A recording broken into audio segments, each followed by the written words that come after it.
Hey, drone on dude. So we're off up into the Dales around Teesdale area today. Hopefully going to have a wander up onto the top of the fell there and see if we can find the remains of, I think there's an old millstone quarry and possibly some cup and ring marks. So we'll have a look, see what we can find. Catch you in a bit.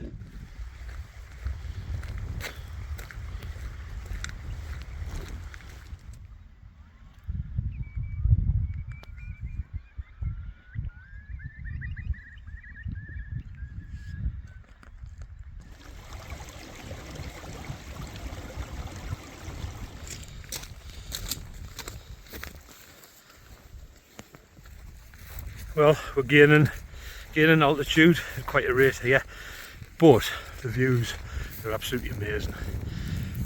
Look back at where we came from. Stunning, absolutely beautiful. So let's come across this on our journey, and I guess this is why you've got to be incredibly careful up here. I can't see the bottom of that. It's stone line, so I'm guessing something from the days of the mines, ventilation possibly, but you don't want to go down there. Well, I have to say this has been quite a challenge. It's quite brutal, but I think that's what we're looking for up ahead. Fingers crossed. Okay, this is where we're heading, hopefully. Carr's Crags, the millstone grit, where we should find old millstones that were hand cut over 200 years ago, and the ones that remain are the ones that wouldn't make the cut. So fingers crossed. So just come across this stone, and I guess what we're seeing here is possibly remains of hand tools that work the stone, sort of primitive drills possibly, who knows.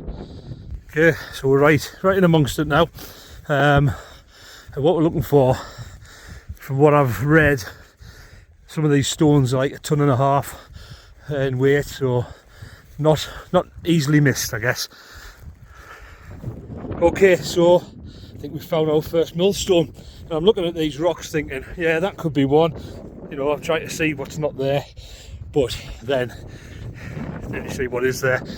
Absolutely 100% giant millstone that has sat here for about 200 years. Wow, the size of that. All cut by hand. Incredible. That's amazing. Pleased we found it. Happy days. Time for a cup of tea.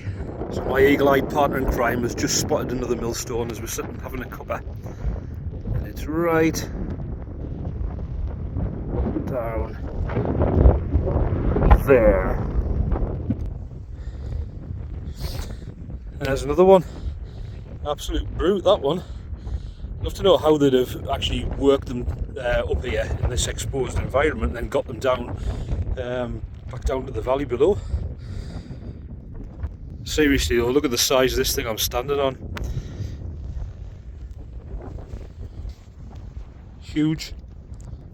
Just a little view from the side there, and you can see quite clearly the tool marks from when that stone was worked. So I'm just stood in what I think is the dried out bed of Flushingmere Beck, and I've just come across some fossiliferous material. Always nice to see. Quite often the case up here where you've had lead mines worked and lots of spoil. Okay, so we've just spotted some markings on this rock which I think would be interesting.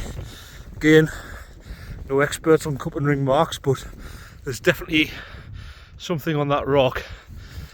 There's one here, one just there. There's also a series of markings going across the top. Now whether they're cup and ring marks, like Neolithic, or whether they're anything to do with the working of the stone, who knows. Okay, so I don't know whether it's man-made again, but it's definitely significant holes or cups in these rocks, and I think that's definitely what we're looking at there. It's quite deep. again, quite a size. Maybe have a little bit more look into this. Okay, so I think I might have answered my own question, because I've just come to the other side of that rock, and if you get down and have a look, if you look at that shape, I think that's been worked by hand, and I think these other parts are the remains once they've taken a millstone out of it, so possibly that is just a man-made hole.